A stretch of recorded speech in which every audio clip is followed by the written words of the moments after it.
Good evening. Welcome, Uki, Tansei, Wetakap.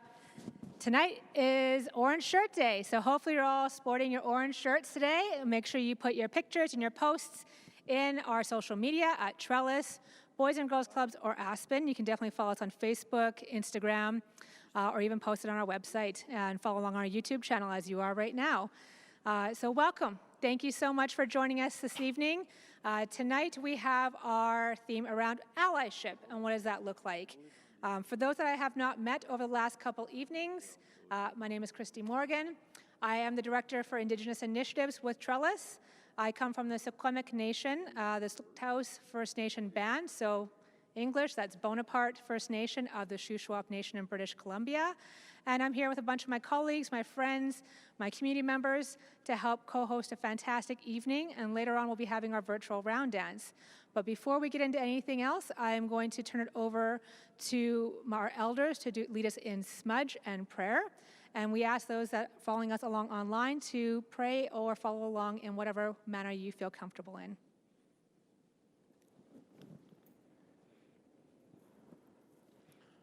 Okay, good afternoon, everybody. It's good to see you all again. It's our way within the indigenous cultures. A lot of indigenous communities or different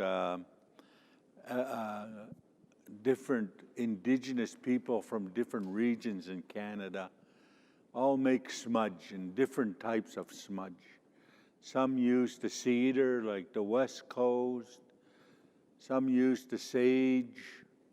Some use different herbs. The Inuit use their whale oil lamps. And as Blackfoot here, we use the sweetgrass that was given to us by Creator. And all these smudges were given to all the indigenous people from Creator. So when we're going to start our formal gatherings and discussions, we always make our smudge to acknowledge the gifts from Creator, but also to provide safety in the gathering so that we understand through our stories that Creator and the community are building relatives so that we can all survive collectively. Oh, kistipatapi. Ayo napi natus. And if I can have you use the smudge at the same time while I'm using it, istipatapio. Oh, kitats kachimatat christikoik. Is pumos istipatapio bam stikis kanipiochi. O ginoxtimachkakianach kamatu sumosa. Ayo no hatstimachkakianach ichini pues. O keniknakayak chi pues. Ayo spumo kidistipatapio. Nachikakitome anenik nijitapi patapios. Hanek chiyok chipi, kanek chiyos keep. O kenek chiyok toa. Nachsix. Tomachkinam ni Krista. Ayos pumo kinana Kristikoy kitans kachimatwa. O kito kanoachimo is kanakom kitapioak. Ayo anek magit papi. O kana kaschisto meo makita mautakay. Anak po kawak matumadap skrinima chao. Ayo no krikinaskok sa chisaw. Anek kischistum sinaksaw chisinay. O kinito ikanakasta wachima matukpachimo. O kitsipo kaiksan Christikoi. Sagit sa pokpia. Ayos pumo sa sipatabi makribi kuni sa hanik nato oksokoy kagok sa papua kaya makukuni sa opatapios.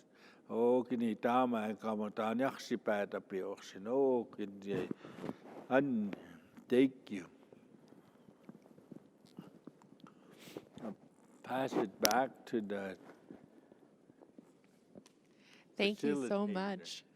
Thank you. That was beautiful. And honestly, just the right way to start, I think, anything. It makes, I think, us all come down into our spirit and our belly button. My name is Jessica Smith. My traditional name is Singing Buffalo Woman. And I have the honor of doing a land acknowledgement tonight. And so Trellis's commitment to reconciliation starts with this opportunity to acknowledge our honor and privilege to live and work within Treaty 7 territory. We acknowledge the traditional and ancestral territory and oral practices of the Blackfoot Confederacy, which includes the Siksika Nation, the North and South Piikani Nations, and the Kainai Nation. We also acknowledge the other members of Treaty 7, the Tsuut'ina, the Iahe Nakota, which include Chiniki, Bearspaw, and Wesley First Nation. In addition, the City of Calgary is home to the Métis Nation of Region 3. Finally, we acknowledge all nations, genders, and spirits who live, work, and play in Mohkinstsis, the Blackfoot name for Calgary, and Treaty 7 region of Southern Alberta, who help us steward this land, honor, and celebrate this territory. Hey, hey.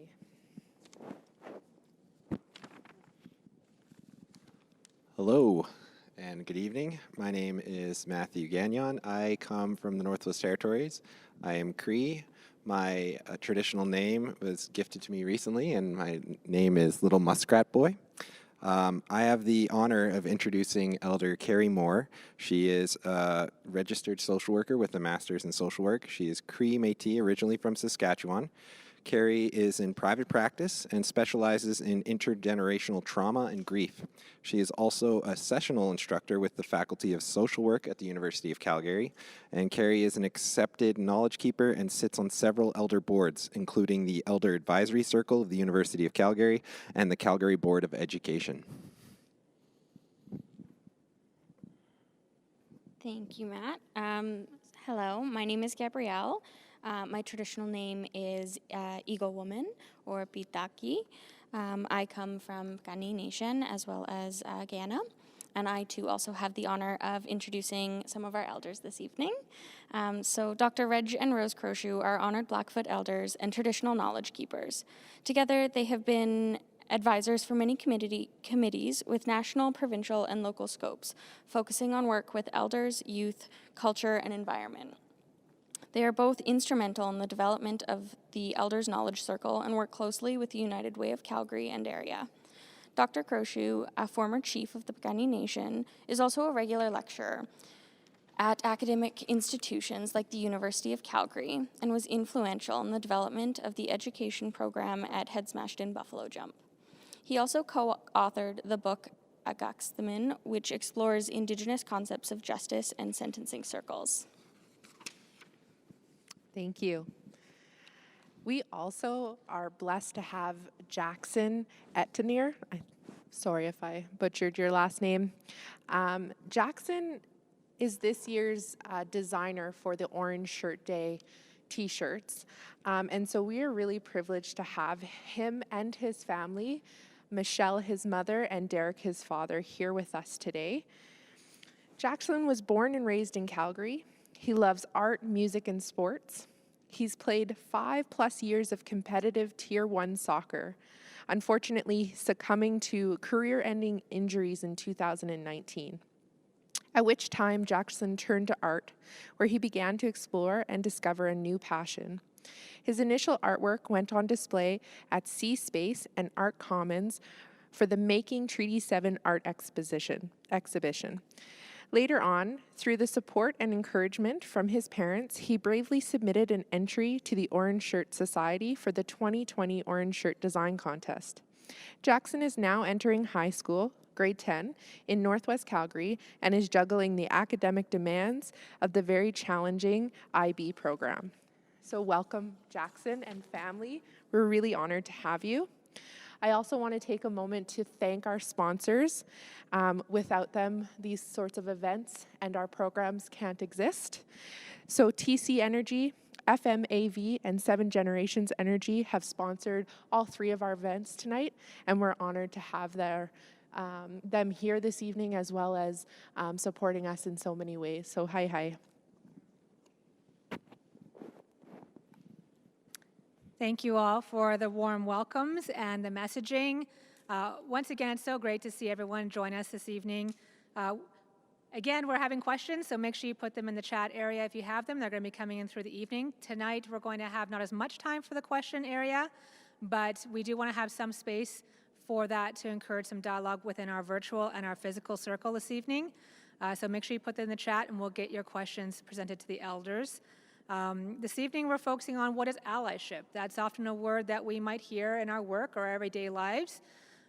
We may come across it and say, what does that mean for myself? What does that mean for my family and my community? What does that mean in terms of reconciliation? How do I take action on that? And that's a topic for tonight. We're actually going to delve down a little bit deeper into what is allyship from an Indigenous worldview and what are some things that we need to perhaps reflect on. And so that's been a big theme, I think, over the last couple of days, is really getting down to some reflection into ourselves and how that interplays with not only our spirit, but the community around us. And so looking at what does allyship mean is going to be the topic. And so hopefully we have some great questions coming in, and I'm looking forward to sharing some space with you this evening. So with that, I'm going to turn it over to our lovely and esteemed elders to maybe kick us off with what is allyship from your lens. You start, you're the gentleman here. You create protection for us. I need more males so I won't get outvoted. Good evening. Allyship. I was talking a while ago about my who I am and my thought.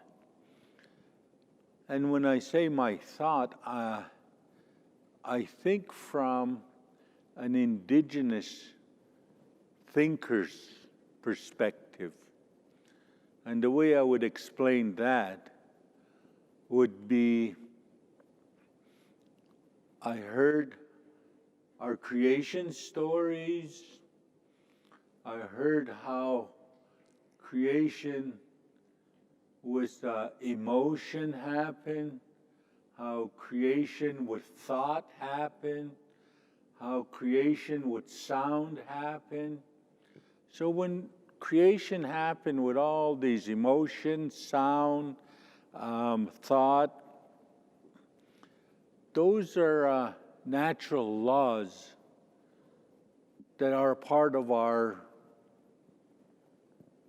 oral knowledge. And it's from those stories that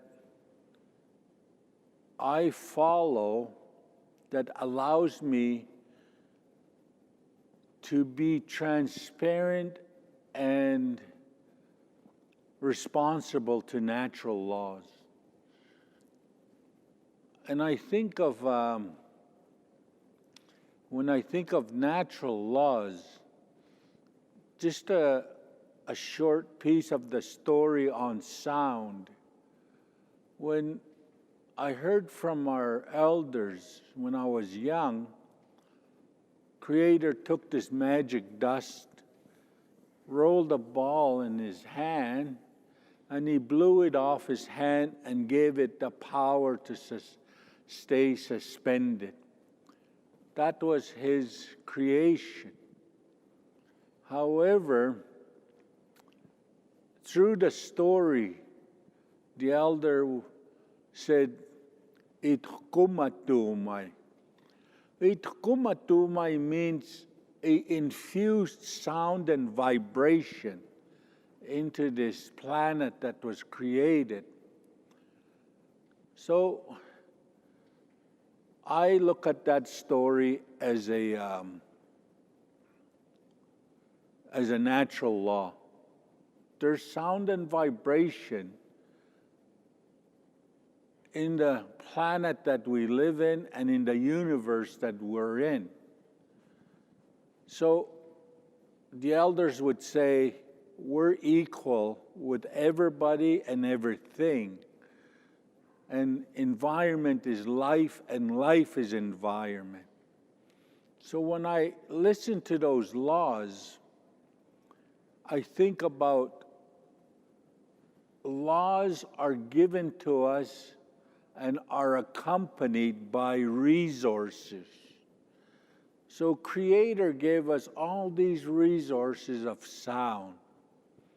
The forest, you can hear the wind and the animal, you can hear the water.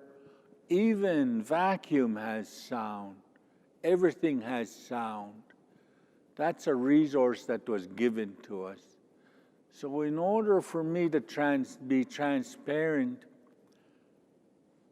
and accountable for these natural laws, I need to use those natural resources.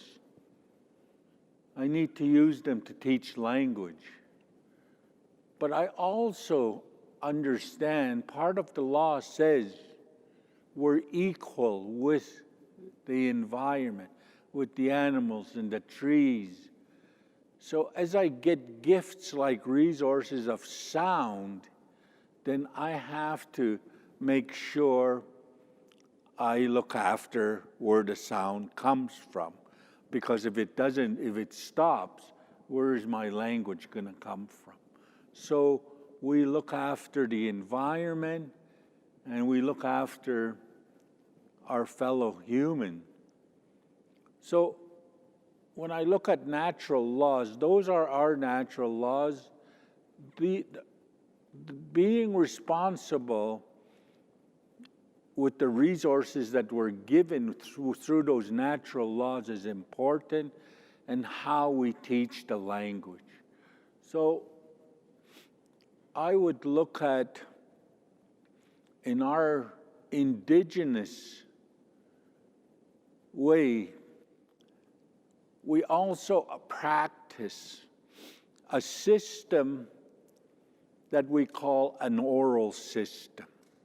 We didn't write, but we used our listening skills and our visual skills in oral practices like ceremonies to navigate that oral system for rights and privileges. And those rights and privileges are shown not through certificates or writing, but through the concept of song. Song, the sound that came from the environment gave everything songs. So if I pick medicine, then the song is a part of that validation of medicine. So I need that song as my physical documentation to use that medicine. So that's the oral system we use. We use that oral system, and we have leaders in the oral system. Our leaders, elders, look at managing that oral system from a collective stewardship approach, where the collective approach includes the environment. It doesn't say that I was given as a steward to be stewards of the land. That's not what the elders are saying. The elders are saying I'm a part of a stewardship system that allows me to look after the land and the environment and my fellow humans in a collective manner rather than an individual manner. So that collective stewardship understanding, we look at working with everybody. My late father practiced our oral system all his life. At the end of his life, they wanted to write about his life, and they wanted to mark all his achievements. So I sat with him and I told him, his name was Weaseltail. I said, Apo suyis.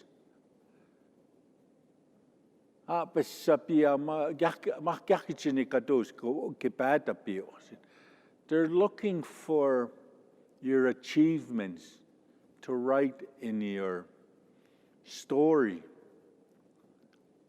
he looked at me for a long time and he said, all I want you to say about me is that I wanted to be friends with everybody.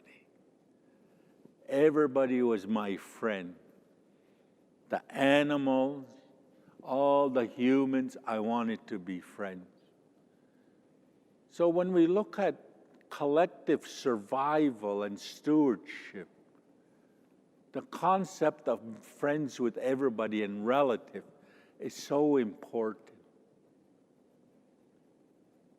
I hear the word today, allyship,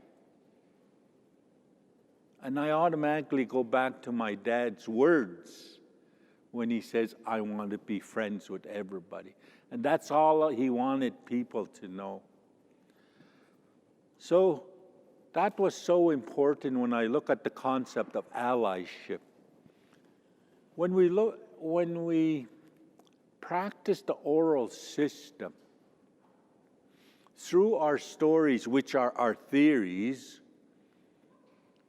practice and processes were given to us through the stories. So those practices and processes, like the smudge, when the Creator gave us the smudge, it gave us the smudge in the spirit of sanctified kindness, gimmapipits. So that sanctified kindness in our smudge allows us to build a collective approach to survival, a building of relatives so we can survive together. So that encompasses also the word that I think about as allyship. We need to work together to survive. The stories that give us the sweetgrass, Creator gave us the safety in a circle to be brave enough to say what I need to say and to hear what I need to hear. That safety that comes with the sweetgrass is what I would consider our oral policies, equivalent to written policy. So it's our leadership from the old people that ran or participated in that oral system that looked at collective stewardship, survival, being friends, making relatives, so we all survive and be responsible with the resources to our natural laws. So I feel today we have to talk to our indigenous thinkers and their elders, which are technicians, to really understand what we mean when we talk about allyship, for example. Because there is an indigenous thought of allyship. There is an indigenous responsibility of allyship. There is an indigenous transparency of allyship. There is an indigenous protection of allyship, which is so important. I think of today's world. We live in a world that we have science. After the time of enlightenment, we started looking at evidence and science. And we come out with theories in medicine, in leadership, management, and so on. And it's those theories in today's world that are documented in written document. And as you go to school, when you use those documents as theory, you learn to extract management systems and organizations, for example. And it's those management systems that are governed by acts and policies and organizational structures.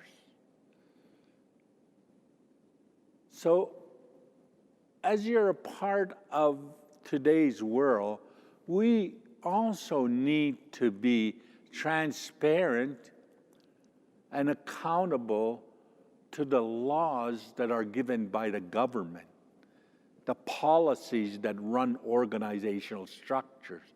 We need to be transparent and responsible.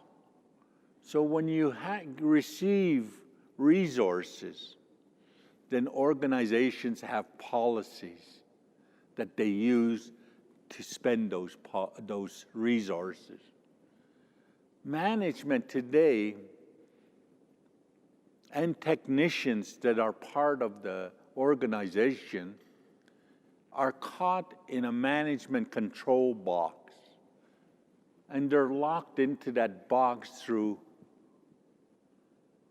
the concept of individualism, the concept of policies, the safety of the policies.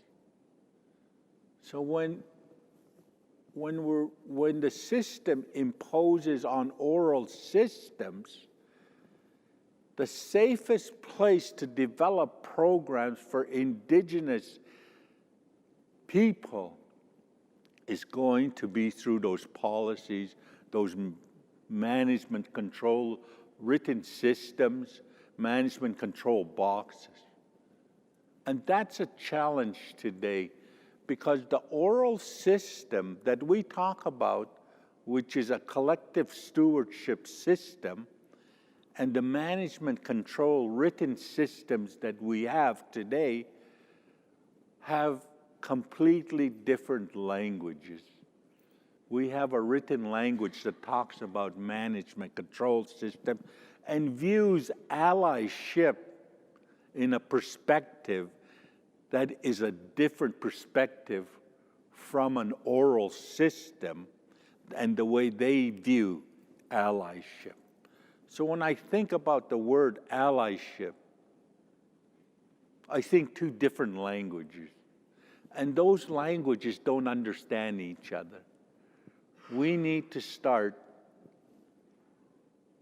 as I said the other day, meet in ethical spaces with our technicians to culturally interpret and culturally translate those technical ways of an oral system and a written system. And once we translate and find parallels, then those parallels should be used to take on challenges. For example, allyship. How do we build allyship? And if you understand both, then we're looking in the right direction of what I might call reconciliation. I can't say we know what reconciliation is, but I can say how we might get to reconciliation. And those are the same questions the elders are asking. What is reconciliation? So as I look at allyship, the world we live in today within the written default system, a big challenge is how do we convince leaders of organizations, whether they're boards or CEOs, to step out of their management control boxes to be creative with their resources. For example, I look at creativeness being in our oral structures and systems. We don't have enough resources to get the elders together to talk about their own indigenous knowledge capacities or build onto them. We don't have the resources to bring our elders together. If a CEO came out and said, I'm being creative, I'm going to spend my resources bringing the elders together to build that knowledge capacity, then that's being creative. However, that management is going to say, will my policies let me? Am I stepping out of line? Am I going to be reprimanded? How do we give protection and build allyship with leaders of organization? We need to protect them. And as I step back to think about protection in a written default system, protection needs to be in writing also. Where does protection come from? Well, we look at organizations today. The government of Canada, with the TRC and calls to actions, that's government protection, to be creative. Government protection to step out of that box so that they won't be reprimanded by their policies. We look at UNDRIP, the written document from the UN that's adopted by Canada that talks about Indigenous rights. That's a protection. The treaties that talk about the relationship between Indigenous and the newcomers, those are protection. 431 court cases in Supreme Court that were ruled in favor of Indigenous people. For example, Delgamute, that says oral languages are equivalent to written languages. That's protection, written protection from the courts. So there is all this protection that we need to support management, CEO, to step out of their management control boxes and be creative with their resources to help support oral systems so that they can survive today. If we don't, it's been many years we're losing our elders. And those of us, few that are left, that heard our elders through the language and understood the system, we're getting up in age. If we leave, what do we leave our young people? How can they be creative? Because an oral system needs resources to live, and those resources will help regenerate knowledge capacity and human capacity. But the way the system works today, the only resources we get is government funding from Indian Affairs for our leadership, chief and council. And when we look at chief and council, they exist through the Indian Act, through a written law. So they become a third-party government to that oral system. And they also look at government today still operate in that written system. We're still not fully addressing allyship to that oral system, oral elders technician, oral language, Indigenous natural laws, Indigenous responsibilities and transparencies to those natural laws, because those are important. Those are values and principles of Indigenous people that need to be accommodated in written documents. If they're not accommodated, then it's just a program that I can join until it expires, and I'll join the next program.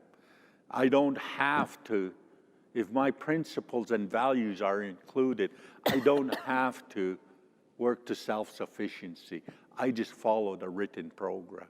Those are challenges today, and I would say allyship needs to be understood from both perspectives. Thank you.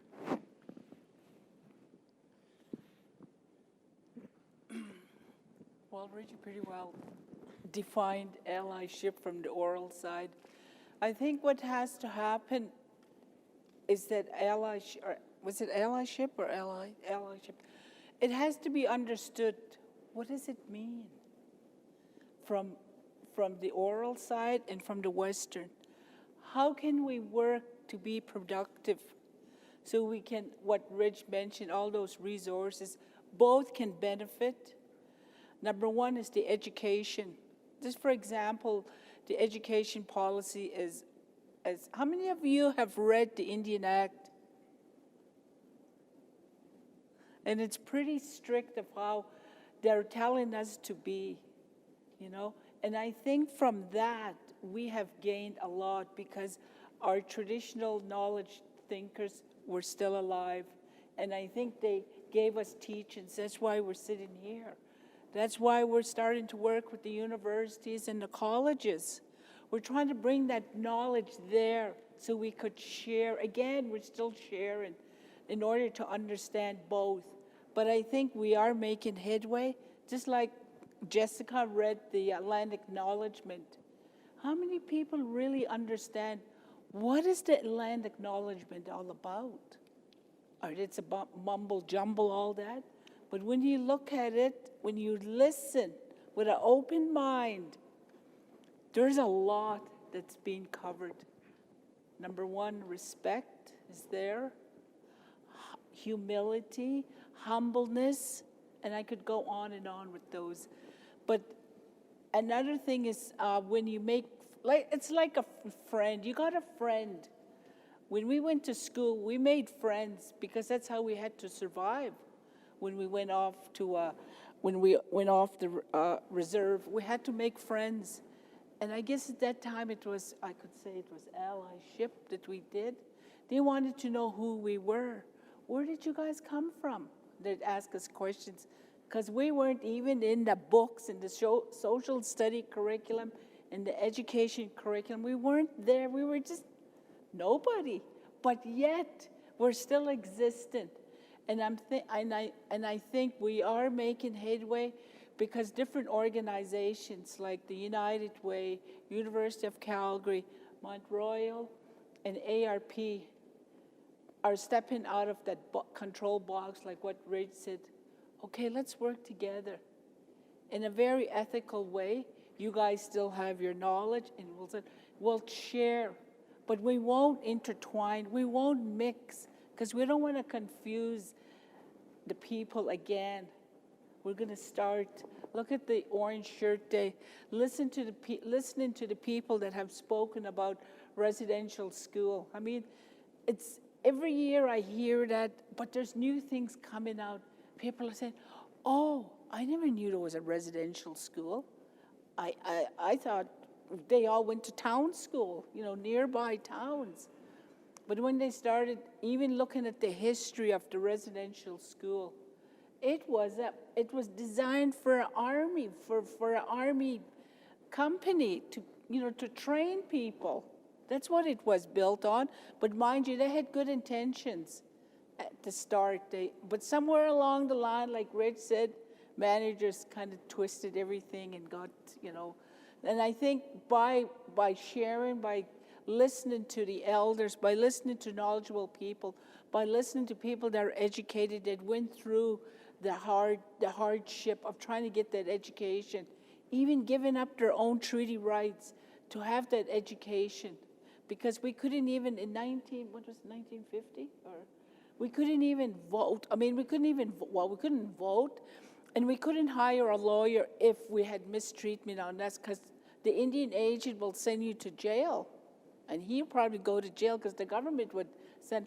And these are stories, they're not even in the books, but somebody is writing them. Even in the art, like the young boy that drew that. I mean, it's awesome how his mind, and that's being creative. And I think that's what we have to do is be creative. How do we work with these children?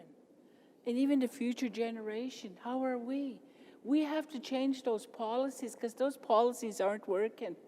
Many people across Canada, they're suffering through mental health because down in Ottawa, they're saying, well, this reserve here is having high rate of suicide, but they didn't even know that that community had relocated to a different community to try and survive. Can you imagine if we took you out of your comfort zone and put you someplace? You're going to be devastated. But the government just said, well, we'll give them maybe X number of millions of dollars. We'll design the mental health. We'll bring it to them. And here you guys follow this. And everybody will say, well, we're getting money from the government. Let's do this program. That program won't even be what they really want. They'll just say, oh, we got this money. Let's just do this. But if they started putting responsibilities on both sides, I think we could really have some dynamic programs coming out. And I see changes happening. Even we had our ceremony in the park, and it was such a good feeling. Even though we were limited on the COVID, how many people, we followed the rules and all that. The elders had their masks, they kept their distance. And we had our ceremony. We didn't have, because people come and they make vows of when their families are having hardship, or if the community is having hardship, they'll come in. But we had to tell them, we're going to put it off, maybe next year. Well, you guys come in now. So it's always, and I think what has happened in the oral communities, we're always thinking of that, what's next, what should we do? And when I was thinking about allyship, I was thinking about it. I was thinking it's just like that wall in Berlin when they had that wall, how one side was flourishing, the other side wasn't. Can you just imagine? That was the reserves here in Canada. There's so many things that we could do, but after that wall was down, everybody celebrated. There was celebration happening all over. The young people were happy. But the older people were kind of, I don't know, they had mixed feelings, but they were glad of their families that were gonna succeed. So that allyship, I think, is really important. Whether you make friends, as a relative, you build relatives, you have to have honesty between, there's dishonest and honesty. And once you can accomplish those and you can figure out that, man, it's just like Janet. Look at Janet. She was jingle dancing. And that was at COVID too. We had to so we made friends. We made relatives. We had our Sundance. I invited her. She was a helper. You know, those are the things. And I think I'll just share one story. Back in the early part of 90, we had friends, and I think I was on council. I was the only woman on our council. And we had friends from Edmonton, so we invited them to come stay with us for the weekend. And we knew them for a long time, but when they went back, all their friends around their little community went there and said, oh, you survived. I mean, this is in 90, 91. You think everybody was, you know, uncivilized or civilized, but the questions they were asking them, you survived. What happened over there? What did you? And all they said was, we had a grand time. We laughed, we shared stories, we exchanged information. How could we be better? So it starts with a small group and then it gets larger. And look at here, we're all sitting here. And there would have been more people coming. But if we could just understand the language and have that respect, and there's that disrespect that Rich talks about when he talks about those creation stories. So I think we're doing I think we're doing a lot. Like even, like I sit on the advisory for the University of Calgary, and I was telling Rich, well, I don't feel I'm qualified to sit here because look at all those, they got PhDs, and he said, you got a knowledge, a traditional knowledge that's just as equivalent as to those doctors and those that have PhDs. I said, okay. But I remember our first meeting, we sat, all the elders sat there, and they had all the bosses there, and we all expressed, and I expressed, and I said, well, my dream, while I'm still, before I leave this face of the earth, I want our people to come in and to feel welcome in this university, and they just have as much rights to be there to gain that information, and the professors to understand where they're coming from. So that way we could, and I could see a lot of people graduating in the last 5 years of our people, and they're going back. They're teaching the other people how to, they want information, and they're getting it. And it's just, I just find it awesome because I have my grandchildren that are moving into the university, that are already there. And I told them, I said, yesterday we had a really good session. I said, but you remember, things are changing. Maybe you could develop something, research something at the university that everybody could all share, because everybody wants research, wants new information. So, and when we get all those new information, we all work together so well. And even with the environmental people and all that, because for so many times the scientists, they said they were the ultimate. But when they started meeting with the elders, they found out different. They said, oh, we forgot to ask them for information.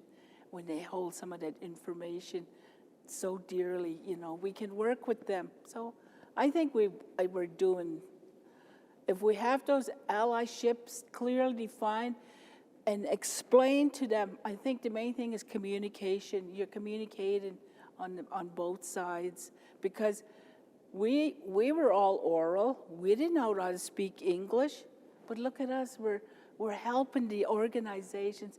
We're still giving. But what about the other side? When are they going to come and join? Thank you for listening, and thank you for inviting us and sharing some of our knowledge. Thank you. I guess what I would say, first of all, I'm Carrie Moore, Nitanako Muksanaki. I'm very honored to be here.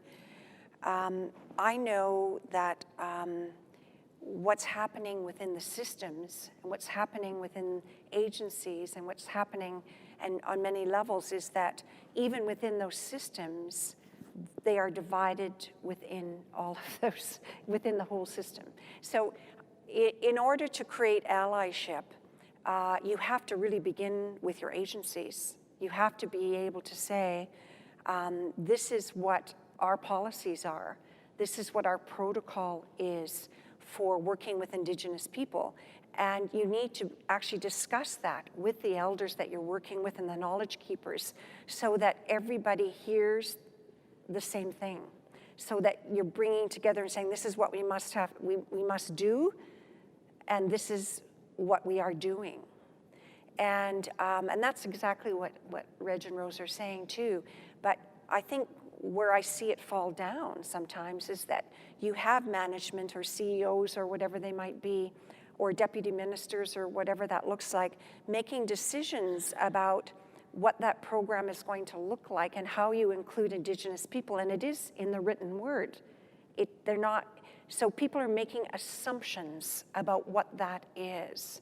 And when you make an assumption, you know that it is not going to be what it really is unless you ask, what is it that we need to do here?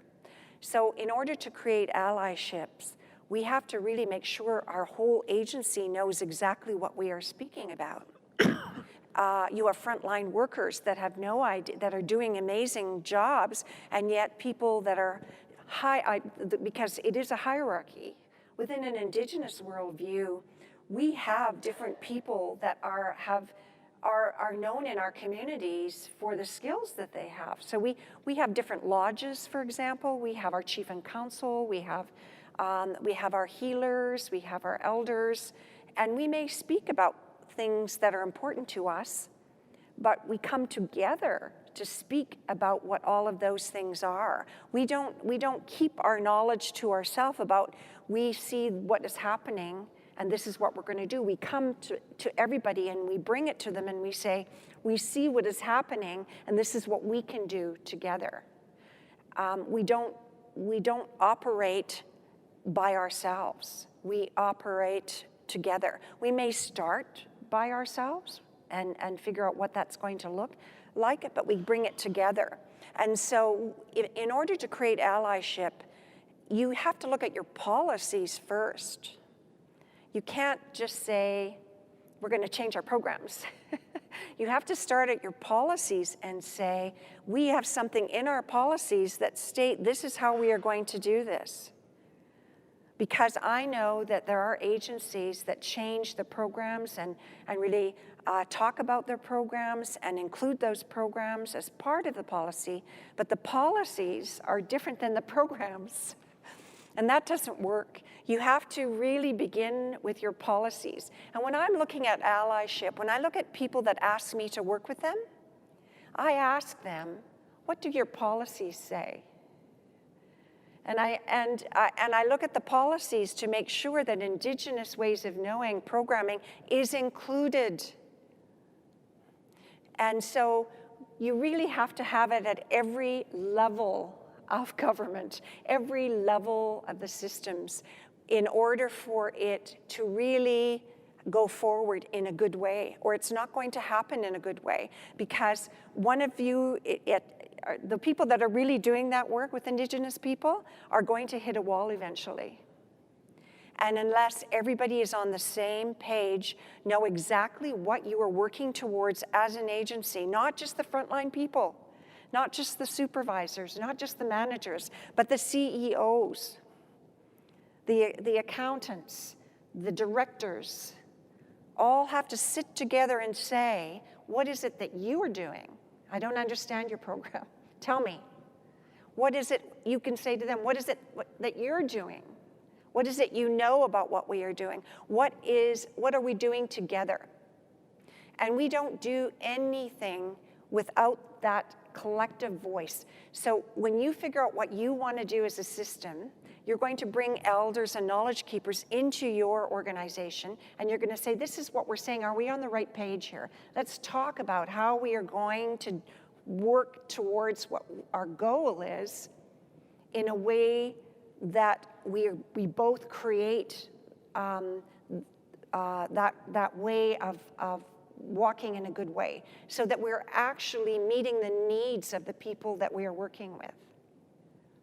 So it really starts with policies. So to people that are listening out there that may be policy makers within your organizations, I would say to you, the policymakers have to know exactly what the direction of the organization is. They have to work directly with those elders and knowledge keepers and each of the groups of people that are putting the work together, or you're never going to be on the same page. So I look for those. There are agencies out there that do that, by the way, many.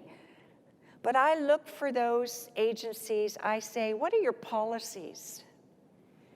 And when I see their policies and I don't see Indigenous ways of knowing in there, that they're going to have an elder as part of their board, they're going to, if I don't see that, I say to them, how can I work with an agency that doesn't include Indigenous people as part of their policies? And they go, oh, we never thought of that. Because often people that are doing, because programming is at a different level, really, than policy, right? So when you do the programming, you know what you need to do. You're the program developers, you're the facilitators, you're the people that are actually doing the work. But if your policies do not tell you, we're on side with this is how we do this, we're going to be bringing in elders to do this, we're having these discussions, we're allotting this kind of money for these kinds of programs. It has to be on every level of your agencies. And I can tell you that I'm not seeing it in the policies a lot of times. So that's where it needs to happen. Top down, bottom up, there should be no difference. The Indigenous ways of knowing is you start with the people that need the help, right? You ask the people that are the frontline workers, how do we do this? Are we on the right page here? When we are allotting money for programming, and we want to make sure we take care of this or we take care of this, be specific about that. Because the assumptions that people make at different levels of government is what goes awry somehow. So to be allies, every level of our organization has to be on the same page. They have to understand what everybody is saying and doing. There has to be a flattened hierarchy.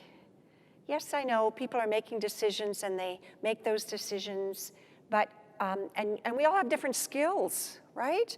In every organization, we have different skills that we bring. We have to look at how important every one of those skills are. But to work in allyship, the whole agency has to be on the same page. They need to understand. You need to look at your policies. You need to see if in the policies, it's stating very specifically what you are doing, what you're setting out to do, what does that look like?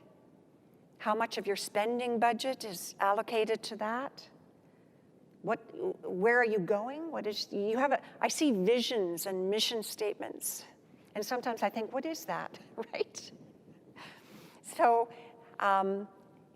in our agencies, we need to make sure that every single level, because we're still levels, we don't want to be levels, but I guess I would say every single skill needs to be incorporated into your organization with the intention of making sure everybody knows exactly what it is that you are doing and why you are doing it.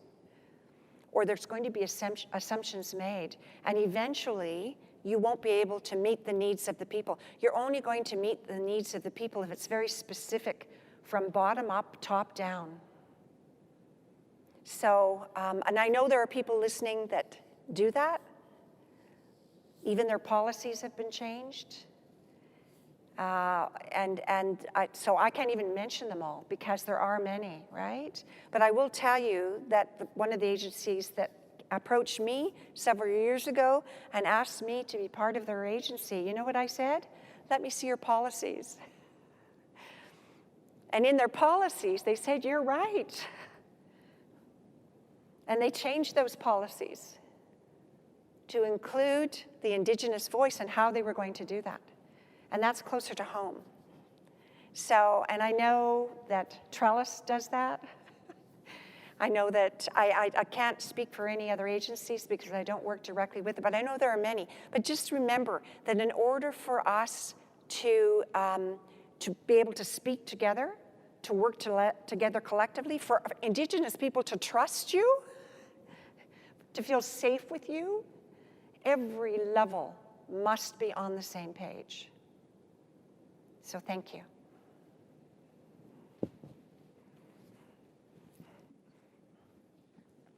Thank you so much.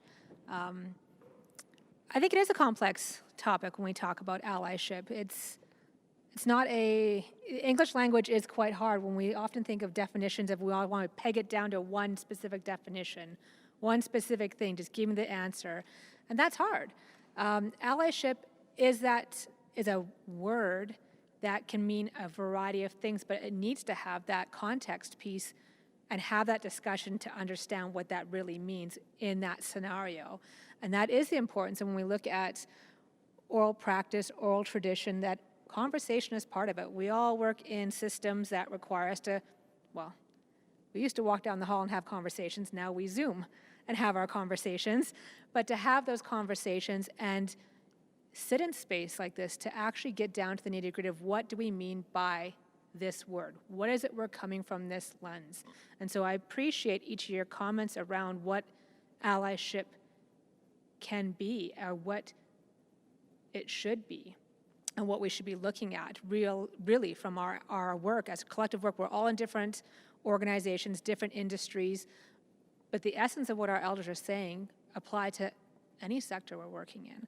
And so I appreciate your comments around that, and it means a lot to myself walking in both worlds of having to navigate that. I appreciate, again, having that reflection piece that I've been walking around the last 2 days with lots of reflection in my head, that's the whole purpose of this, is to have this fantastic sense of always thinking of new ways of doing things, looking back at why I'm doing what I'm doing, looking about why as a team we're doing what we're doing, as an agency, as a collective, as a community. And so thank you for those words around allyship. I appreciate that. Are there any questions from our audience coming in around what allyship is, or anyone from our in-person audience? Are there any questions?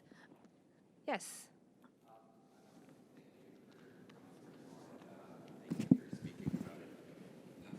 I'm just wondering, because, okay, just make sure, yeah, I think we're good. Sorry about that.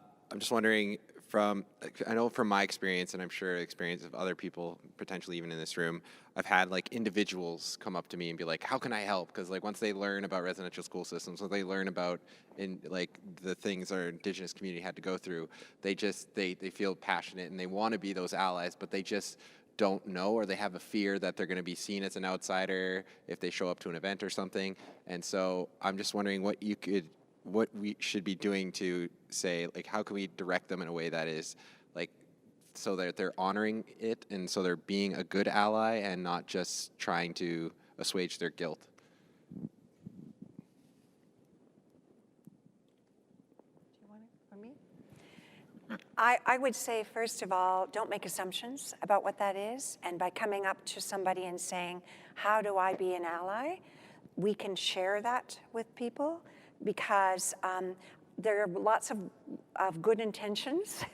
I think the most wonderful thing is that people want to be part of this, and they want to help, and they want to support. And just ask and attend as many events as you possibly can, because as you attend cultural events, powwows and round dances and whatever, there might be Sundance if you ever have an opportunity to do that, you start to see more, you start to learn more, and you can ask more questions and get to know how really to behave, which direction should I walk, and all of that kind of thing, so that you start to feel comfortable within two worlds. And so just don't make assumptions, and know that we are very open as Indigenous people to teach. When someone asks us, we are very happy to teach or to send people to the people that know that. But I would also tell you this, don't make assumptions. I keep saying that because what happens sometimes is that people, well-intentioned people who really want to embrace that, will go, and somebody will come into your environment who might be Indigenous, and they get them to put up teepees, they get them to do all kinds of things, and they don't have the rights to do that. And we have to be respectful of the fact that we have our own skills, and we're given authority to do certain things only. And so it would be very important not to take it upon yourself just to invite anybody into your environment. You would ask, who is the person that can put a teepee up? Who can come and teach about medicines? Who can teach about, skirts or whatever that is? Because just because we're Indigenous doesn't mean we know everything. We'd like to, but we don't. So that's the only other thing I would say to you. Be careful who you ask to do specific things, because as Rose was saying too about the PhDs, right? We're like different faculties, right? We're recognized as PhDs with certain things, right? So you have to be careful about making assumptions that just because we're Indigenous, we have all this knowledge. We have our own knowledge, and we can't make assumptions. So don't make assumptions, ask, and find the right people to be able to teach you what it is that you need to learn. I think it is important to build that awareness with other cultures. I know I've gone to other cultures, and I make an effort to learn their greeting words. And as I greet them in their language, then we start a relationship, discussion, and awareness starts from that relationship. So at times, people that I don't even know will come up to me and will say, "Okie," and that turns my head. There's a Okie here. So we start talking, and you can build awareness as we move ahead. I think it's important today. We have to understand there is a challenge when we look at, and I don't like to use the word elder because it's not an Indigenous word. I don't know what an elder is. I just hear about it. But when we look at our grandparents and our grandfathers and grandmothers that advise us and help us, they go through a validated system to validate them. The healers, the teachers, the leaders all go through a validation system. So that's an Indigenous system that we should try and understand, because we can't have Western organizations using Western terms of reference and call an advisory group a group of Indigenous elders advisory using Western terms of reference, because then you're imposing on grandparents and knowledge keepers in an Indigenous world. So that's where we need to be careful as we come together.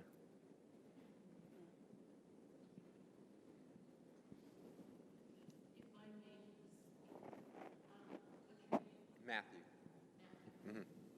You know, what Carrie mentioned is, just show up. You know, like if there's a feast or something going on, show up and say, how can I help?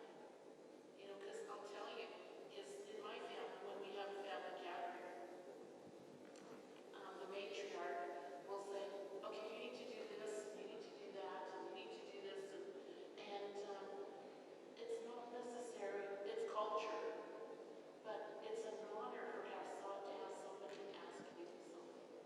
And I have aunts and uncles, like, I'm older, I have gray hair, but I have aunts and uncles when I go to a funeral, they'll say, Shirley, could you run out to my car and get this? And I tell them, I will go get it, but I'm not going to run, you know? And so, like, you know, that's a part of it. Where I saw Colton Boucher when we did a march on that. Show up.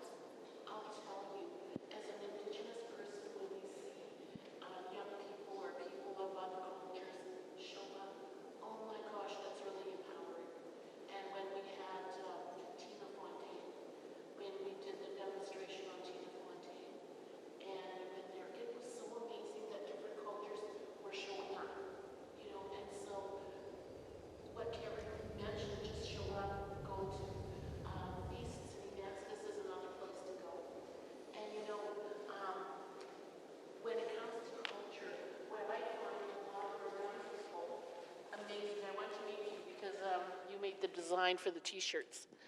You know, Yeah. And so, really, I wanted to meet you. So, our youth, our real culture holders, aren't the old people. You know, they're the young people. And we've got to remember that to teach the young people our culture so that they're the ones that are going to bring it forward. You know, and they're the holders. So as a older person, it's my responsibility to teach the young foster kids that are 4 or 5 years old something about our culture, or the youth, you know, and so as an ally, the big thing is just show up. You know, when I came home, I'll just tell you a quick story. I went to the Tina Fontaine demonstration, and it was really empowering to see all these people. And when I came home, my heart was heavy. And then I got on Facebook, and friends of mine that are non-native, one of them is Terry from Vancouver, she said, you know what, to be an ally, we need to stand up for our Indigenous brothers and sisters. This is what happened. And so my responsibility as an ally is let's carry that load for a time. And, you know, as an Indigenous person, that's what we need to do for each other. Like the Black Lives Matter, I went to 2 demonstrations. And as I was walking to City Hall, you know, for the first one, I was thinking, you know, I have a cane and I'm an old person, I'm by myself. Like, what am I doing? Who is even going to notice, or who's even going to care? But, you know, when I went to the demonstration, oh my gosh, there was so many people coming up to me. Thank you for showing up for us. You know, so it's a back and forth situation. You show up for me, and sometime I'll show up for you. Maybe your children or other people, you know, but we just need to show up for each other. And, you know, I'll just tell you one more quick story. One of my friends, and you know, I could talk all night, but anyway, I'll just tell you this one story and I'll pass it on. I was in Safeway, Montgomery Safeway, and you know, one of my friends, Kim, her son and my son played football together at Bonus High. And so anyway, I was walking in Safeway and I heard this ruckus coming from the front of the store. So I had my grocery cart and I was coming down and I was looking, and then I looked over and I thought, oh, that's Kim. And you know, Kim has long blonde hair and green eyes. And I was thinking, oh my gosh. So I went around and I thought, I don't want to get involved, you know, because there was a ruckus going on. And I thought, but that's Kim, my friend. So I went back and I stood right beside her. And she was having an argument with this other white lady. I don't know what the argument was about. I have no idea. But I just went and stood beside Kim. And then she kind of looked at me and she nodded. And then and this other lady was swearing at her, you know. And so, but I just stood there. I didn't get involved, but I just stood beside her. And then after, she said, Charlotte, oh my gosh, I live in this community and look at all the people that went by us. You're the only one who came and stood beside me. And then she said, do you know what happened? And I said, Kim, you're my friend. I don't care what happened, but I'm standing beside you. I got your back. And so so the thing about it is that's what ally is all about. You know, I don't know about you watching the debate last night, you know, and you know, for some reason, what happens down there affects us as Canadians. And you know, I'm not going to say who I'm going for or whatever, but I lived down there for when I was going to university.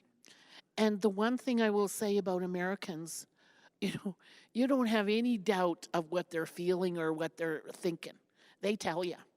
And sometimes you don't want to hear it, you know.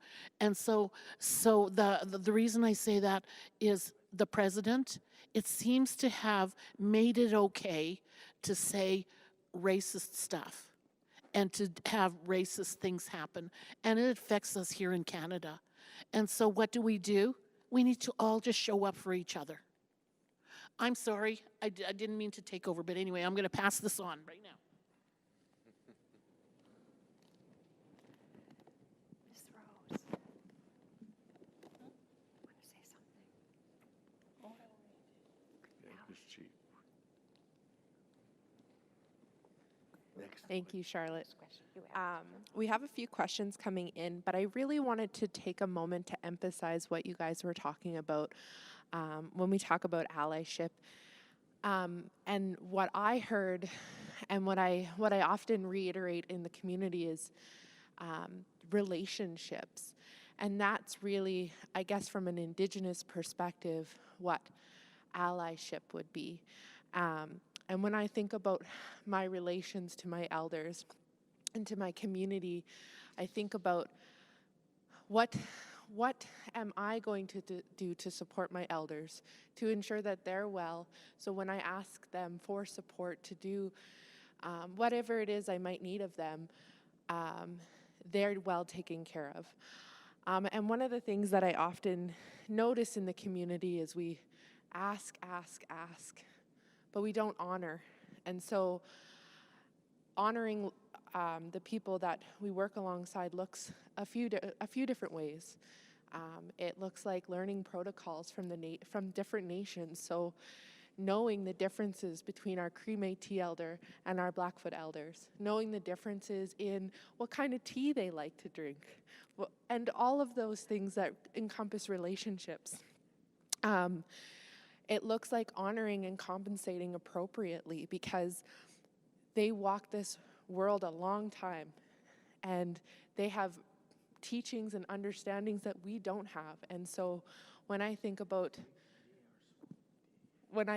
those things, I think about how do I honor and respect those teachings that they worked hard to obtain, so that I can then carry them on in whatever way that might look like, whether I'm given the rights to pass them on or whether I just walk through this world holding those teachings. And so when I think about how do we have allies supporting what we're doing, that's the heart of it. And if you're going to seek out support from knowledge keepers and you're going to ask for the support within your organization, how are you doing that in a good way and honoring those components? And those are the first questions that you're asking yourself. And that sort of segues into a few of the questions coming up. So one of the first questions we have here is Jasper. And Jasper asks, in Alberta and Calgary area specifically, what agencies and organizations reach out to find elders who are available and open to building these relationships? So can agencies and organizations reach out to find elders who are available to open to building these relationships? I think what Jasper is asking is, how can organizations start and who can they reach out to? And are there knowledge keepers that are willing and able to support agencies in those partnerships, especially when we get into talking about policy and we start talking about relations and ethical space? I think what's important, what I consider important in the concept of allyship is, to myself, what is important for allyship would be the understanding from a collective perspective. A collective perspective to survive together. Natural law says you're there to support and protect your allies. You don't question it because it's your belief system. In Western organizations, the individual ownership of allyship tends to hesitate some time whether they should get involved or not. I think those are the differences I see between the two. I look at organizations wanting to work with Indigenous people. Elders should understand a couple things. I had to understand the management system before I was able to work with management. I had to understand the sacred people are the board of directors, and the technician is frontline workers and mid-level management. There is a difference between the two. And once you understand that, you look at oral systems. We have elders that are technical elders. They know the language, they know the smudge, they know the practice, they know the process. But then we have sacred elders that practice validation, practice what they need to do with their protocol. So there's two different elders. If we're looking for elders, we need to understand the two levels. The other thing I would advise organizations, and something Carrie talked about, how do we put teachings into action? Yesterday I said we did 30, 40 years of teachings and awareness, and we haven't got any place today. We need to start looking at how do we put it in policy. An elder was invited to a large corporation to be a part of a discussion that included that indigenous community. And they were way up on the 20th floor of one of the high rises. And when they started their meeting in a boardroom, when it came his turn, he asked if he could make a smudge, because the smudge was his protocol, his safety, his oral policies. And the chairman stood up and said, this is a building where we don't have a permit, a smoke permit. So he went to the window and he looked down on the street. There was one little patch with a tree growing in the middle of all this cement. And he told the elder, is it okay if we bring you down to that tree on the street and you can make your smudge? So how is that elder protected? The smudge is an oral system that we need to tell the truth and do business. But yet, if you can't even make smudge in a building, then we need to start taking, and this is what the elder said, we need to take the procedures policy that calls for meetings. And in that procedure policy that calls for meetings, there's a portion in there that talks about call to order and gavel. He said that Supreme Court decision of Delgamute, oral language is equivalent to written languages, is not addressed in that policy. So his solution was take a video of me and use a QR code in that paragraph and put me right into the policies. So next time an elder comes in, you're not going to say, oh, it's not in our procedure policies. It's there in a QR code, and we can take our distractions and you can read it. Look at the video of what the elders say. So those are allyship solutions that I look at elders talk about. I don't think he would have felt safe if he had to go on the street just to make a smudge and then go way back to the 20th floor to try and say what he needs to say. So I guess what I'm saying is organizations need to accommodate oral systems to protect elders so they can be safe to share their technical knowledge or their sacred knowledge, as much as organizations protect knowledge of technicians or knowledge of board of directors. Those need to be understood at the outset so we can build systems to build allies. Reg, that was beautiful. The just explanation of how we create that space. I don't know if you just do it so well. Thank you. So we have just 5 minutes before our break, but we have a few more questions. So we have Jolene just wanting some clarification around the term elder. You had mentioned that it is a default system or a Western term. And I think she's wondering, is that a recognized Indigenous term?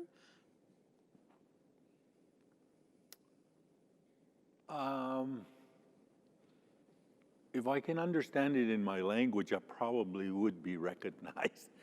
But I can't even understand the Western word of elder. I don't find it in any of my language. But when we look at the definition or the meaning of elder, we can find parallels.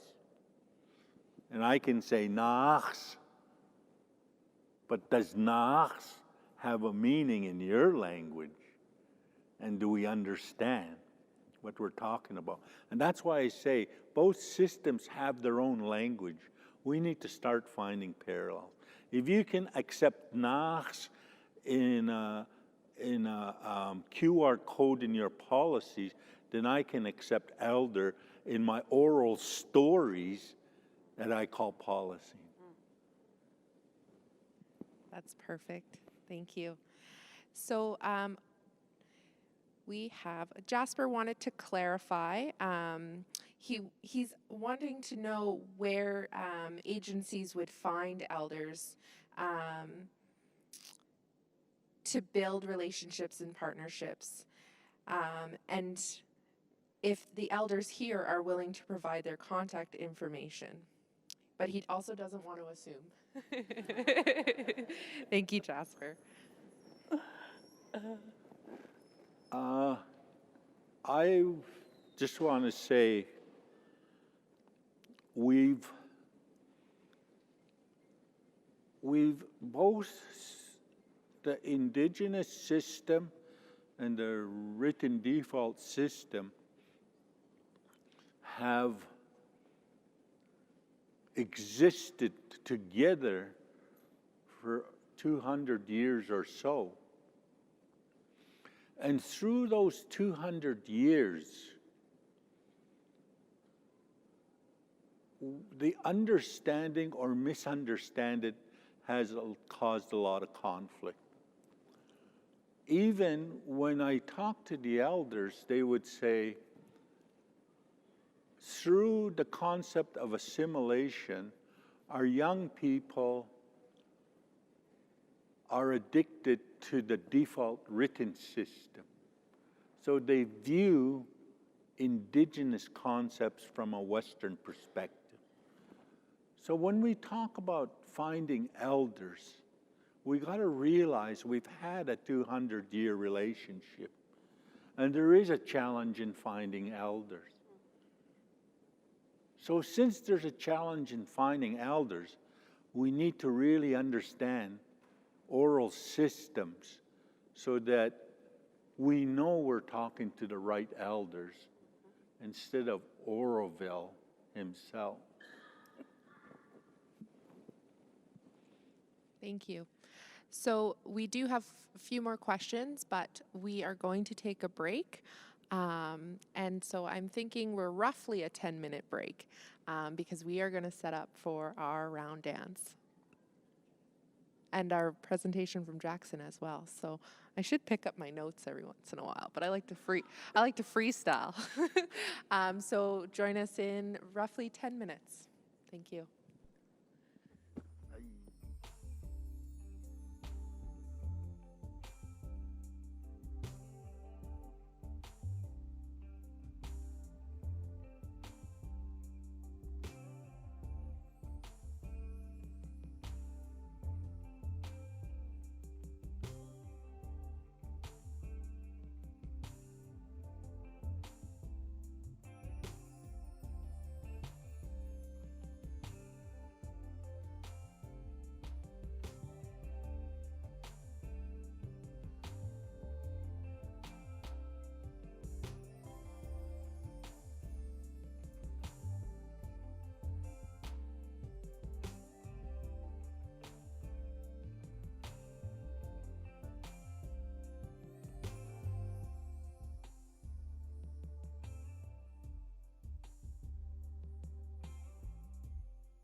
Welcome back, everyone. Thank you so much for tuning in. Hopefully you had a good break. You got some bio break, you got a snack, you got some water, you got some lunges in because we're going to have some exercising happening here with the round dance. So hopefully we got a good rest and had some time to reflect on what was spoken by our elders. Next, I have the privilege of reintroducing Jackson. We have this evening, so if you've all seen these lovely shirts that many people have been sporting today and purchasing for the next little week, Jackson is here. He's the young gentleman who has designed this year's t-shirt, and we're so honored and so privileged to welcome in space with us and for him to share his design and his story of the creation. So Jackson, over to you. Thank you. So through all of this, thank you very much for having me here. This is great. I love this all for being here. This all started off with me completely ruining my knees, which really sucked, playing soccer. And I needed a new hobby or passion. So I found art in Eau Claire Market with a local artist, where I found it connected to me, to my creativity. And my dad then approached me about this contest, and I needed to make something different. So I went through all the past art, and I noticed that there was not a teepee, and so I did more research on that, which led to more research on the residential schools, which led to this drawing right here, which it really symbolizes right here with a hand and a child, which is the mother's hand, which in the residential schools, along with all the children taken, motherhood was taken. And this represents the reunion of that inside the circle, which is the creator, divine. And this is all life, the animals, the water, the trees, us, humans, all in this, all in the teepee as home, because we're all safe, we're all together. And that is really what it means to me. And I just want to say thank you again. And yeah, and this right here is the original drawing. Original drawing. So this is it. So Jackson, well, he drew it, and then the idea was, it's actually his hand that he traced. We were in Eau Claire Market at the time. We wanted a child's hand, so we just walked over to the food court, looked for a family. We found a little 2-year-old with their parents, and we asked the parents, is it okay? So we put that little 2-year-old's hand on here and traced their hand. So, yeah, and then we wanted to incorporate the colors, so we layered it, and, well, this was all his ideas. I didn't have anything to do that. But so, yeah, it was, it all just meant to be for us to be here. So, yeah, but it's an honor to invite us. Thank you very much. Thank you so much, Jackson. Yes, absolutely. Round of applause for Jackson. He is absolutely fantastic.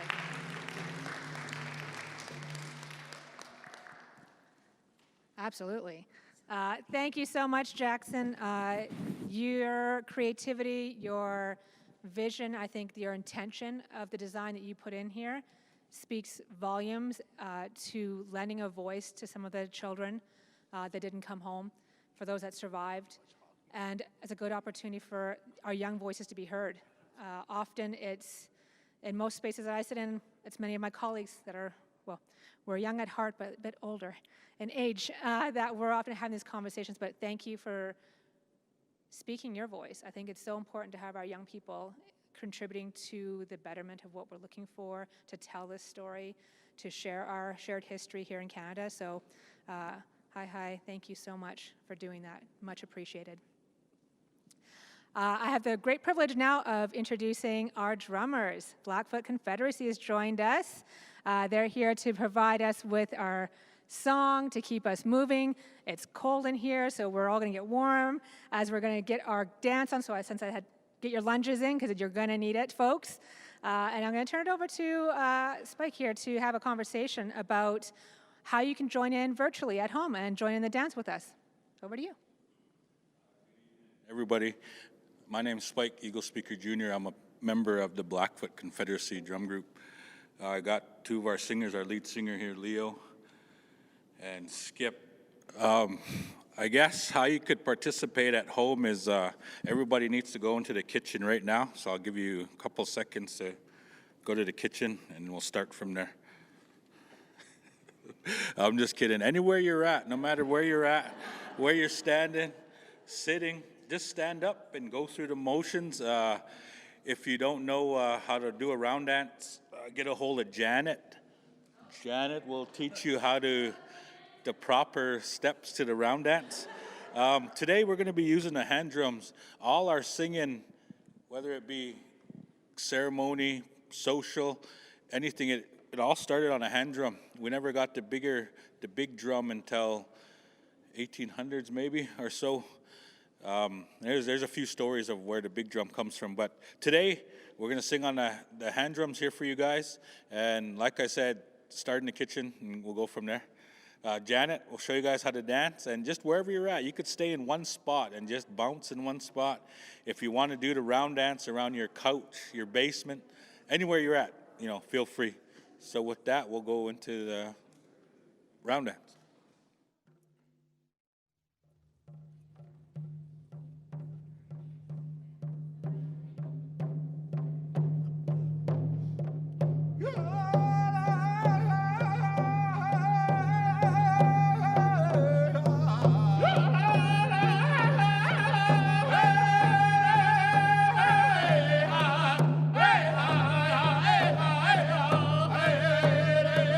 Hey,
Okay.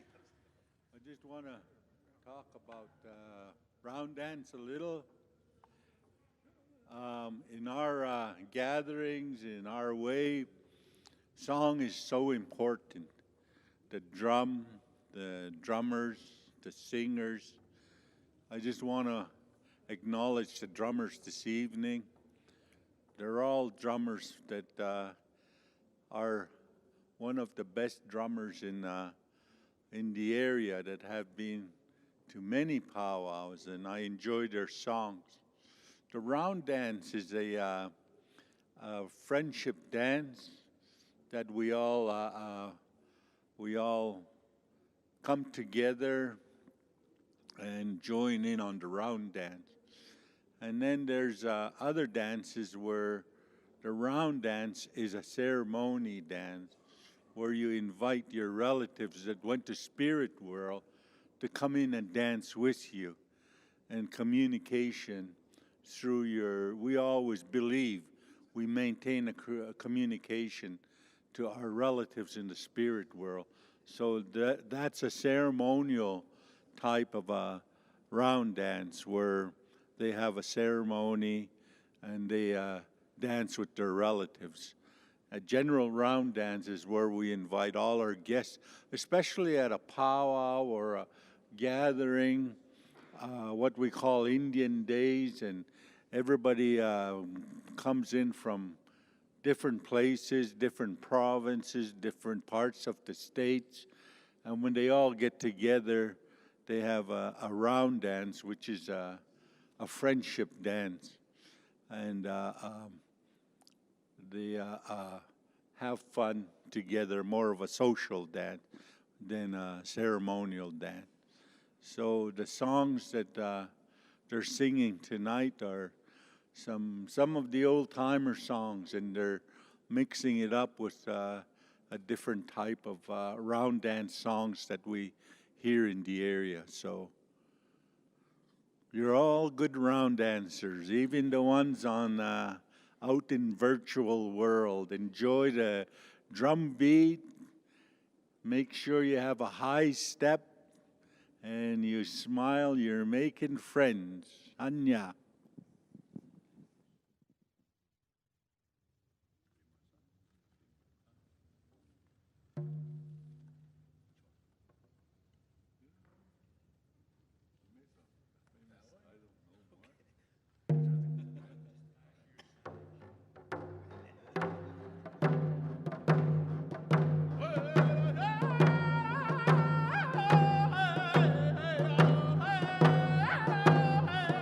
Hey!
thank you so much for tuning in. Hopefully you got a good workout. We have one more song left, a thank you song, so don't go anywhere yet, folks. Stay tuned. We have one more song coming, so get ready for it.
All right, everyone, thank you so much for participating in the 3-day series for Orange Shirt Day.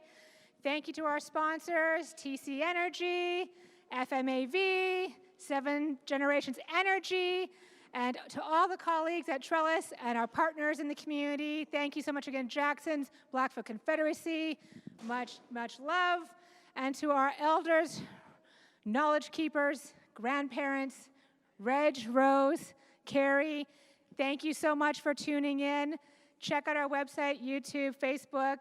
Be sure to post those pictures. Have a safe evening. Thank you so much for joining us. Until next time.